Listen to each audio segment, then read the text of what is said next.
This week at their AI Day, Tesla has showcased how good their AI technology is at self-driving, yet pretty subpar at dancing. But before the event even started, the very same technology that Tesla was showing off came under fire with not one, but two government investigations in the works. Forbes contributor Tom Moloughney will be here to talk about all the crazy things that are happening with Tesla. Plus, in other electric car news, the shocking latest development in Chevy Bolt recall, Mustang Mach-E GT surprise, Made in America ID4 is almost here, in other electric car news coming up next.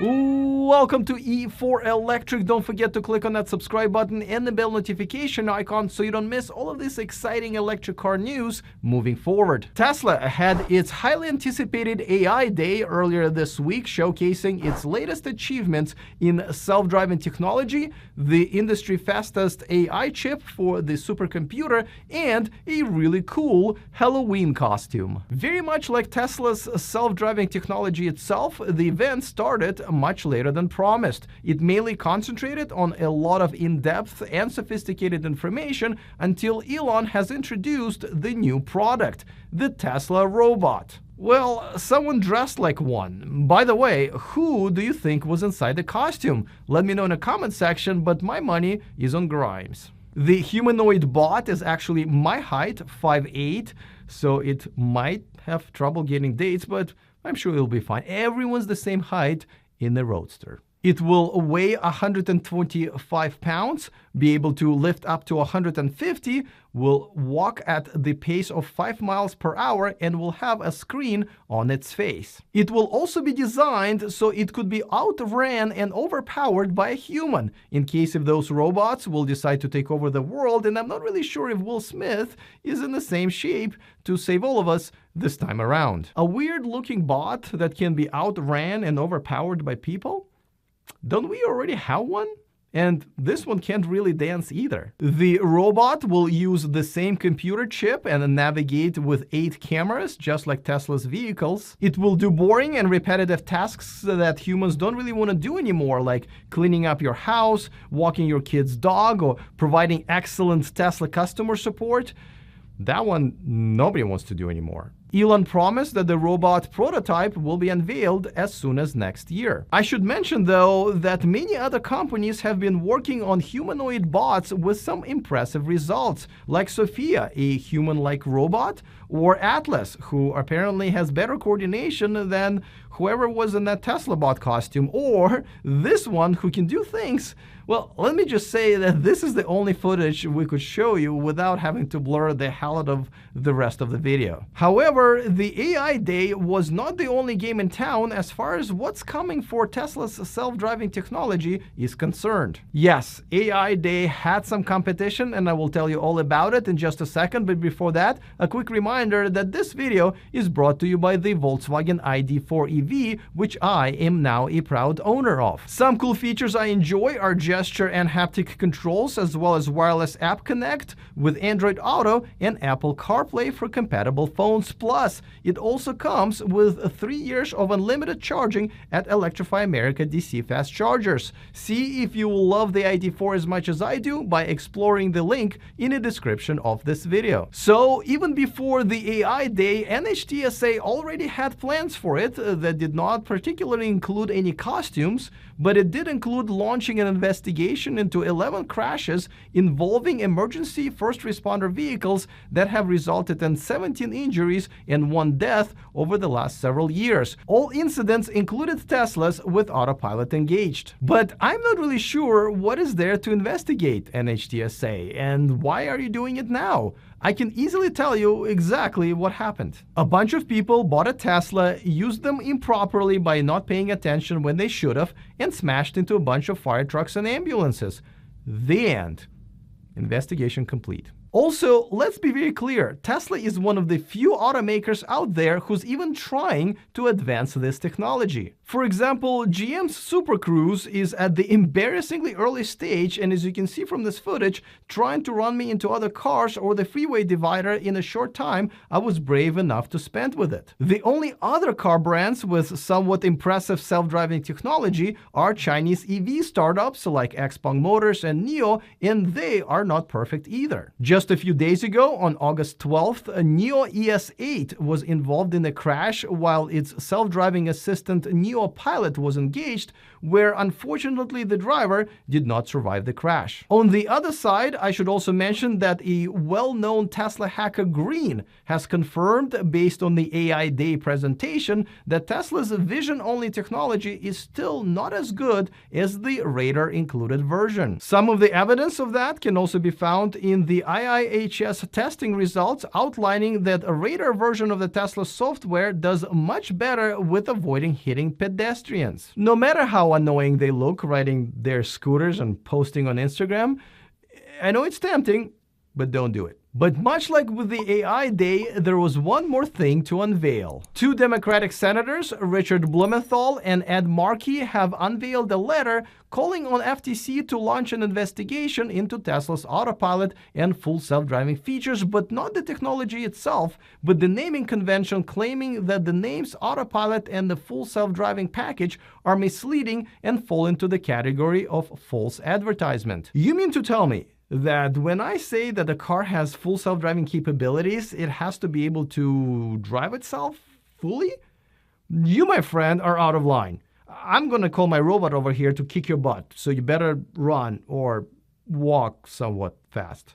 Now, last year, German court has banned all future use of Tesla's Autopilot and full self-driving names in Germany after concluding it was indeed misleading. For more, we turn to the fully human, as far as I know, Forbes contributor and the host of the State of Charge YouTube channel, Tom Moloughney. All right, Tom, now, I don't know how about you, but I never thought that what I would be doing for a living in my 40s is talking about robots on YouTube.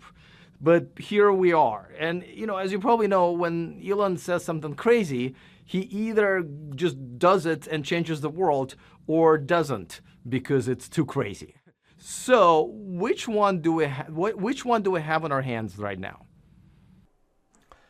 You know, I don't doubt that Tesla's going to go through with this and, you know, make some robotic division or whatever. You know, I certainly don't doubt that that's great. And I like the fact that they tell us a little bit about what their future plans are going to be, the direction, the offshoots that the company is going to go in. But personally, you know, for me, it appeared like it was more of a misdirection. I mean, there's so much that's going on with the company right now. Tell us more about when the Cybertruck's coming, when the Roadster's coming, when the Semi's coming. That's what I want to hear, more so than, hey, yeah, we're going to make a robot in 5 years. All right, fair enough. And now let's get back to humans here, because humans in our Senate, at least I think they are, humans in our Senate are saying that they want to investigate Tesla for not the technology, but the naming convention. And as you know, Tesla already lost that battle in Germany. Do you think that Autopilot and full self-driving package is misleading and does need to be changed, or do you think the disclaimers are good enough? So first of all, I think it's kind of weird that it's coming up now. You know, these names have been out there for a while here in the US, but I've been consistent with this, Alex, and I've said it on many different podcasts and written it in articles. I never liked the fact that Tesla used the term Autopilot and full self-driving. I do believe it's misleading. You know, that said, I think it's on the personal responsibility to drive responsibly when you have the vehicle. But I was never in love with Autopilot, and I really don't like full self-driving because it's nowhere near full self-driving at this moment. So, you know, I understand why some people might want to say, hey, let's look into this and make sure it's not confusing people to the point where it's making the vehicle unsafe. All right, well, let's talk about my favorite Tesla driver, which is you. You have a Tesla. As a matter of fact, you're on your second one. Now, you have the Autopilot, obviously, by default, but you chose not to get the full self-driving package up front. And it looks like you're not choosing it, to do it right now because you now can get it as a subscription for $200 a month. Why not? Because it's not ready yet. If I could hop in my car, Alex, and say, take me to work, I'd pay $10,000 for that. But from where it is right now, it's not worth it, if you ask me. And I always had said, if they make it a subscription, then perhaps I'll consider it. And now that it's a subscription, I thought about it, and I still don't think it's worth it. The basic Autopilot is a very good system for what I need it for. It's a very good adaptive cruise control with lane centering. It serves its purpose great for long distance driving. I use it a lot. But the added features you get if you pay for the full self-driving, it's not worth it at this point. I'm all in when I can hop in the car and it'll just take me to where I want to go. But where we're at right now, Alex, I don't think it's worth the price of admission. You know what is worth having a subscription to?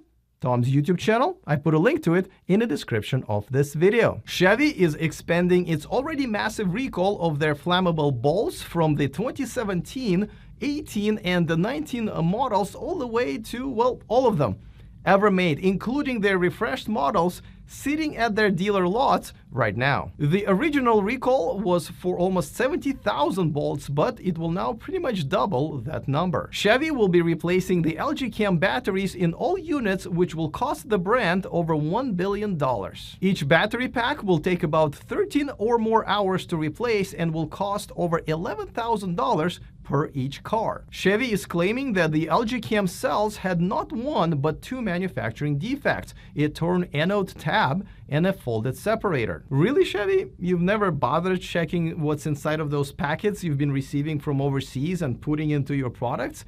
Even drug dealers sample their merchandise. Now, I should remind you that GM is not alone. Hyundai had similar trouble with its LG Chem batteries and had to go through their own big and expensive recall earlier this year for the electric Kona. It's not 100% clear what exact batteries GM will be replacing the current ones with, but it looks like there's not even an agreement between them and LG Chem on who's at fault for what and whose daddy is paying for this. It's like what my dating coach always said: you're not gonna go anywhere if the chemistry is off. The good news is that once you get your battery replaced, it will come with a brand new 8-year, 100-mile warranty and will have the new range of 259 miles, 21 miles more than the original battery. Ford has once again underpromised and over-delivered, and this time it is the Mustang Mach-E GT deliveries that started this week earlier than expected. It is even more surprising since Ford has just announced that the Mustang Mach-E deliveries will be delayed by 6 weeks due to the chip shortage. Ford will compensate those affected customers with about 700 miles worth of charging at Electrify America. First, Volkswagen ID.4s made in America rolled off the production line at the new US factory. These are just the pre-production prototypes, but the production is expected to start in 2022. The pictures you are looking at right now were posted on LinkedIn by Scott Keogh, the CEO of Volkswagen Group of America. Once the factory starts producing US-made ID.4s, Volkswagen is expected to slash their prices by as much as $5,000. Plus, those ID.4 customers in Canada will now also get the 3 years of unlimited charging at Electrify Canada. Electrify Canada is just like Electrify America, but when you charge there, you can also get yourself a free physical. Lordstown Motors says their plant is production ready. Their wallet, however, is not, as they're still struggling to secure enough funding going into the next year. But the retooling of stamping, assembly, body, and paint shops have been completed. The battery pack line is ready at the capacity of 10,000 packs a year, with 2 more lines coming. It seems the new car maker is ready to start limited production as soon as the end of September, but it will not be ready to sell or ship until the beginning of the next year in limited quantities. Lordstown Motors is still a bit shook took after their CEO Steve Burns and CFO Julio Rodriguez quit back in June when they were under fire for exaggerating orders on the books. The endurance pickup truck is expected to have a range of 250 EPA-rated miles on a 109 kilowatt-hour battery with the DC fast charging up to 150 kilowatts in a price of around $55,000 before the incentives. Last week, yet another Chinese manufacturer, this time BYD, which stands for Build Your Dreams, have expanded their electric car sales